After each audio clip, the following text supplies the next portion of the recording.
Hello दोस्तों, welcome to ICM channel. हमसे बात करने वाले हैं दो स्टॉक के बारे में। पहला है विप्रो, दूसरा है इन्फोसिस। यार सही में यार ये कंपनी ने आपको हद कर दिया। विप्रो ने एक ऐसा रिजल्ट यहाँ पे जो दिखाया है ना, जिससे लोग बहुत ज़्यादा आपको डर चुके हैं, पैनिक क्रिएट हो रहे हैं। उनका ऐसा मानना है कि यहाँ पे शेयर को बेच देते हैं या आपको निकल जाते हैं, बहुत ज़्यादा उन्हें डर लग रहा है। देखो तो यार ये जो डाउट है ना आपका, इस वीडियो में आपको मैं पूरा कोशिश करूँ क्लियर करने का। तो जो वीडियो को पूरा अंत तक देखो, और यदि कुछ भी सीखने को नहीं मिला ना तो यहाँ पे आप जो डिसलाइक भी करके जा सकते हो, ठीक है। और यदि कुछ भी सीखने को मिला, यदि कुछ भी आपको ऐसा लगा कि हाँ ये सही है, तो फिर जरूर से यार सब्सक्राइब कर देना, ठीक है। तो जल्दी तो वीडियो स्टार्ट करते हैं जल्दी से, ठीक है। डायरेक्ट यहाँ पे हमसे जो मेन स्क्रीन में जाते हैं और यहाँ पे बात कर लेते हैं कुछ। एक चीज़ तो आप जानते हो कि यहाँ पे आज जो इसका Q2 का रिजल्ट आने वाला था, ठीक है। बहुत से लोग अभी तक आपको नहीं मालूम होगा, बस इसीलिए मैंने बताया है। और ऐसे तो इसका मैंने जो भी आपको जिस टाइम जो आपको रिजल्ट आया था ना, उस टाइम मैंने यहाँ पे कुछ वीडियो बना दिया था, ठीक है। तो बहुत से लोग यहाँ पे देखे होंगे, बहुत से लोग यहाँ पे नहीं देखे होंगे। तो उनके लिए यहाँ पे एक चीज़ बता दूं मैं कि यहाँ पे जो रिजल्ट जो है ना खराब निकल के आ रहा है। क्या हो रहा है कि जो नेट प्रॉफिट है ना, वो यहाँ पे देख सकते हो, यहाँ पे आपको हेडिंग में आपको मालूम चल रहा है Wipro Q2 net profit falls 9% year on year, ठीक है। यानी कि क्या समझ रहे हो, यहाँ पे जो ईयर ऑन ईयर पे लगभग 9% का यहाँ पे प्रॉफिट में यहाँ पे गिरावट है। देखो एक चीज़ समझो, यहाँ पे समझे, ये कोई ख़राब चीज़ नहीं है। क्या समझ रहे हो, मैं थोड़ा सा यहाँ पे बताने वाला हूँ। देखो जब प्रॉफिट जब यहाँ पे कम आता है ना, तो यहाँ पे लोग आपको दो चीज़ समझते हैं। क्या समझते हैं, नहीं तो सेल्स कम आया होगा और नहीं तो कुछ कारण होगा, नहीं तो आपको खर्च बढ़ गया होगा। लेकिन इसमें क्या है ना, प्रॉफिट तो कम आया है, ठीक है, लेकिन सेल्स में कोई कमी नहीं आई है। ऐसा नहीं कि यहाँ पे सेल्स आपका घटा है, बिल्कुल नहीं। सेल्स में यहाँ पे ग्रोथ है। जैसे कि मान लो जो भी आपको जो सेल्स मान लो 20,000 करोड़ था, तो ऐसा नहीं कि यहाँ पे अभी जो लगभग 23,000 करोड़ है, तो ऐसा नहीं कि यहाँ पे सेल्स में कमी, बिल्कुल भी नहीं।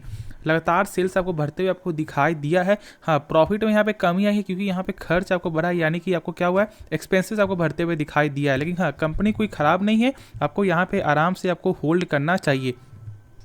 तो यहाँ पे आप देख सकते हो कि आज के दिन ही इसका आपको जो रिपोर्ट निकल के आया है, और यहाँ पे जो प्रॉफिट आफ्टर जो टैक्स है ना, वो यहाँ पे निकल के आ रहा है 2659 करोड़ का। यानी कि क्या समझ रहे हो कि देखो जो प्रॉफिट यहाँ पे क्वार्टर बेस में भी डाउन है, ठीक है, और ईयर के बेस में भी डाउन निकल के आ रहा है। लेकिन समझना ये बात है ना कि कोई भी चीज़ यहाँ पे खराब नहीं है। देखो रिजल्ट तो खराब आया है, ठीक है, वो तो बात की बात है, लेकिन खर्च बस बढ़ा है ना, वही बस मेन कारण है। तो यहाँ पे पैनिक रेट आपको नहीं होना है। ऐसा नहीं कि आप जो है यहाँ पे पैनिक रेट कर रहे हो, यहाँ पे सेल कर रहे हो शेयर को, या आप लॉस में यहाँ पे जो बुक कर रहे हो, बिल्कुल भी नहीं, ठीक है। कंपनी खराब नहीं है, टाइम देना होगा, यानी कि बस इसमें पेशेंस आपको लगेगा। हाँ, लेकिन पेशेंस दोगे, यहाँ पे खुद आपको जो है रिजल्ट आपको निकल के आएगा। सबसे पहली बात मैंने बताया कि सेल्स में ग्रोथ आपका आना चाहिए, जो लगातार ग्रोथ आपको आ रहा है, नो डाउट एक बेहतरीन ग्रोथ है, ठीक है। प्लस मैं थोड़ा सा और कुछ इसके बारे में यहाँ पे देख लेता हूँ, ठीक है। देखो आप जानते हो कि ये आपको बेंगलुरु बेस्ड कंपनी, इसके बाद ज़्यादा हमसे जो डिस्कस नहीं करेंगे। मेन जो यहाँ पे क्या हुआ है बस वही बात करेंगे, और बाकी कुछ यहाँ पे डिस्कस करना मेरे हिसाब से ज़्यादा जरूरी भी आपको नहीं है। तो बाकी सब ऐसा कुछ यहाँ पे निकल के नहीं आ रहा है, बस वही है कि यहाँ पे जो आप इसका जो रिजल्ट है वो यहाँ पे ख़राब निकल के आ रहा है, लेकिन इसका जो रेवेन्यू है ना वो यहाँ पे बढ़ते हुए दिखाई दे रहा है। देख लो जो मैंने क्या कहा कि जो रेवेन्यू है ना, यहाँ पे देख सकते हो 14.6% जो रेवेन्यू यहाँ पे गेन होते हुए दिखाई दिया है, compared to same period a year. यानी कि जो सितंबर जो 2022 जो यहाँ पे जो सेल्स हुआ है ना, उससे यदि 2021 का चेक करोगे ना, तो यहाँ पे लगभग 14% का यहाँ पे गेन ही देखने को मिल रहा है। मैंने क्या कहा, सेल्स में यहाँ पे कोई कमी नहीं आई, यानी कि कंपनी का जो भी आपको जो प्रोडक्ट है, जानते हो जो विदेश में जो भी हर जगह इनका जो काम है ना, वो सेल्स में कमी नहीं है। ऐसा नहीं कि यहाँ पे सेल्स कम है जिसके वजह से प्रॉफिट कम है, बिल्कुल नहीं। लगातार सेल्स बढ़ा है, बस यहाँ पे खर्च की वजह से ऐसा होते हुए दिखाई दिया है। तो चलो पहले मेन स्क्रीन में जाते हैं, फिर यहाँ पे आगे का यहाँ पे डिस्कस कर लेते हैं। तो यहाँ पे आज जो लगभग आपको 1% का यहाँ पे तेज़ी आते हुए दिखाई दिया था इस कंपनी में, और लगभग सारे लोगों का आपको यही उम्मीद था कि शेयर में तेज़ी आएगी। और ऐसा मेरा नहीं, ऐसा लगभग आपको सारे ब्रोकर का भी आपको यही मानना था कि लगभग 2 से 4% का यहाँ पे तेज़ी आएगा, लेकिन बिल्कुल भी ऐसा देखने को नहीं मिला है। इसका फुल आपका अपोजिट आपको हुआ है। लेकिन आपको टेंशन नहीं लेना है, पैनिक क्रिएट आपको बिल्कुल भी नहीं होना है। जो लोग पैनिक क्रिएट कर रहे हैं उनसे थोड़ा सा दूर हो जाओ, क्योंकि लोग क्या करते हैं ना कि उनको ज़्यादा इसके बारे में कुछ नॉलेज भी नहीं है, और वो आपको यहाँ पे डरा कर क्या करते हैं कि बस आपको देखो, जो लोग यहाँ पे बता रहे हैं उनको तो यहाँ कुछ आपको नहीं जा रहा है, क्योंकि देखो वो ना बाई किए हुए है ना कुछ भी किए हुए हैं। आपने बाई किया हुआ है तो डर आपको लग रहा है ना, तो बस यहाँ पे आप आराम से होल्ड करके चलो। देखो सबसे पहली बात आप देख लो तो 5 साल के टर्म में 86% यहाँ पे कंपनी रिटर्न देता है। और ये जानते हो कि एक स्लो चलने वाली कंपनी है ना, कि धीरे धीरे ये चलता है, लेकिन टाइम लगता है, लेकिन एक दिन इसका जो रिजल्ट है वो आपको एक अच्छा खासा रिजल्ट यहाँ पे निकल के आएगा। बस आपको समय देना है, और जब समय दोगे तो ही आपको जो है फल भी आपको मिलेगा। तो होप इसके बाद जो डाउट वो क्लियर हो गया होगा। और क्या करना है बस आप आराम से होल्ड करके चलो, ठीक है। देखो क्वार्टर से ज़्यादा मैटर नहीं करता, लेकिन जो ईयर ईयर के साथ जो मैटर हुआ है बस वही थोड़ा सा गिरावट है। बाकी हाँ कुछ थोड़ा मोड़ा करेक्शन होगा, तो मैं बोलूँगा यदि करेक्शन होता है ना तो यहाँ पे जरूर आपको बाई कर लेना चाहिए, ठीक है। यदि आपने हाई प्राइस पे बाई किया हुआ है तो इसे आप एवरेज कर लेना, जिससे प्राइस भी कम हो जाएगा और आने से जब तेजी आएगा तो प्रॉफिट भी आपको जल्द ही आपको देखने को मिल जाएगा। फिर उसके बाद खुद आपको ऑटोमेटिक इस कंपनी आपको भरोसा हो जाएगा, ठीक है। बहुत से लोग यहाँ पे गुस्सा में होंगे क्योंकि यार रिजल्ट बहुत ही खराब आया, लेकिन हाँ अब जो है जो हो गया सो हो गया, बस अब इसके बाद आपको क्या करना है वो सब आपके हाथ में है। तो अब बस आराम से होल्ड करके चलो, ठीक है। ज़्यादा टेंशन नहीं लेना है, आराम से रहो, ठीक है। ज़्यादा उतना ज़्यादा मुझे ऐसा लगता नहीं करेक्शन हो गया, तो सेल्स बढ़ा है, ठीक है। प्रॉफिट डाउन है वो बात की बात है, लेकिन सेल्स बढ़ते हुए दिखाई दिया है। तो आपका एक चीज़ आपका जो पॉजिटिव यहाँ पे निकल के आता है मेरे हिसाब से, ठीक है। तो बस यहाँ पे आपको होल्ड करके चलना चाहिए। तो चलो नेक्स्ट स्टॉक है उसके बारे में यहाँ पर डिस्कस कर लेते हैं। तो डिस्कस कर लेते हैं हमसे यहाँ पे इन्फोसिस के बारे में, यानी कि जो second largest IT sector in India में, जानते हो। और देखो सबसे पहली बात, इसका जो यहाँ पे कल के दिन जो आपको Q2 का इसका जो रिजल्ट आपका अनाउंस होने वाला है, और यहाँ पे ब्रोकर का ये भी मानना है कि यहाँ पे बाईबैक का भी आपको अनाउंस हो सकता है। देखो मैंने इसके बारे में आपको पहले भी बताया हुआ है कि देखो बाईबैक का शायद ऐसा हो भी सकता है, नहीं भी हो सकता है, ठीक है। क्योंकि देखो 5 साल के यदि चार्ट देखें ना तो यहाँ पे 2017 में एक बार हुआ था, 2019 में हुआ था और 2021 में हुआ था, ठीक है। यानी क्या समझो कि यहाँ पे 2-2 साल का गैप हो रहा है, यानी कि 2021 के बाद क्या आता है 2023। तो 2023 में ऐसा होता ना तो हम सब यहाँ पे मानते, लेकिन ऐसा नहीं है। तो ऐसा हो सकता है कि यहाँ पे आ भी जाए, क्योंकि देखो कंपनी सब हाथ में है।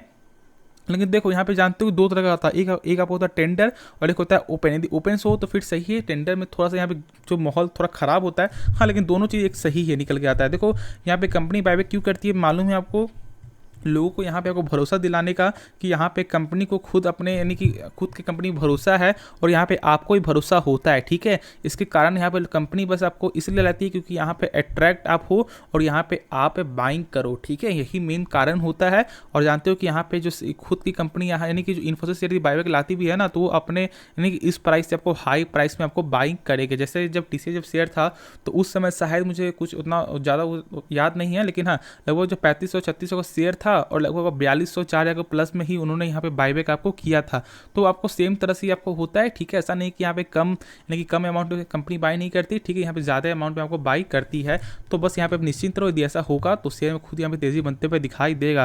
लेकिन इस तेज़ी की वजह से यहाँ पे ऐसा जज नहीं करना कि ये कंपनी सही है या पे बाइंग कर लेते, बिल्कुल नहीं। ये कंपनी एक अच्छी कंपनी है और इसका कल जो Q2 का रिजल्ट भी आने वाला है, और ऐसा ब्रोकर का मानना है कि यहाँ पे लगभग 4 से लेकर 6 लगभग 5 से 6% तक यहाँ पे ग्रोथ आपको निकल के आ सकता है, क्वार्टर के हिसाब से भी और ईयर के हिसाब से। लगभग आपको जो एक 10 से लगभग 15 से 17% तक यहाँ पे ग्रोथ आपको निकल के आएगा।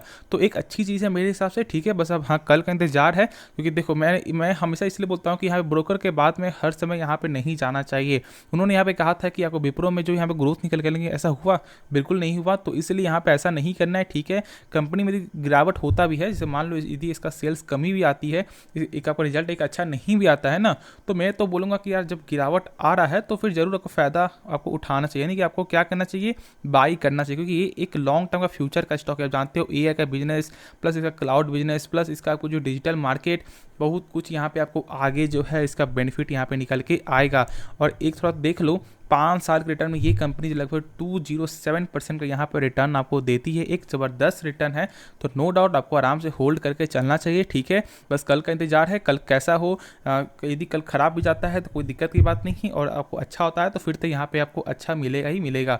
तो बस आपको होल्ड करके चलना चाहिए। और हाँ यहाँ पे आपको जो डिविडेंड का भी अनाउंस आपको होते हुए आपको दिखाई दे सकता है। मार्केट कैप में कोई खराबी नहीं है, लगभग 6 लाख करोड़ का मार्केट कैप निकल के आता है, एक बड़ी कंपनी है, तो जरूर आपको फॉलो करना चाहिए। पी भी लगभग 26 का पी है, यानी कि अभी एक सस्ते दाम में शेयर आपको मिलते हुए दिखाई दे रहा है। तो इसलिए मैंने कहा भी था जब इसका प्राइस जब चल रहा था, जब 1370-1380, मैंने कहा था कि बाई करो, शॉर्ट टर्म के लिए भी बहुत गजब का यहाँ पर टारगेट मिलते हुए दिखाई देगा, और लॉन्ग टर्म के लिए तो यहाँ पे आपको आराम से होल्ड करके आपको रखना ही है।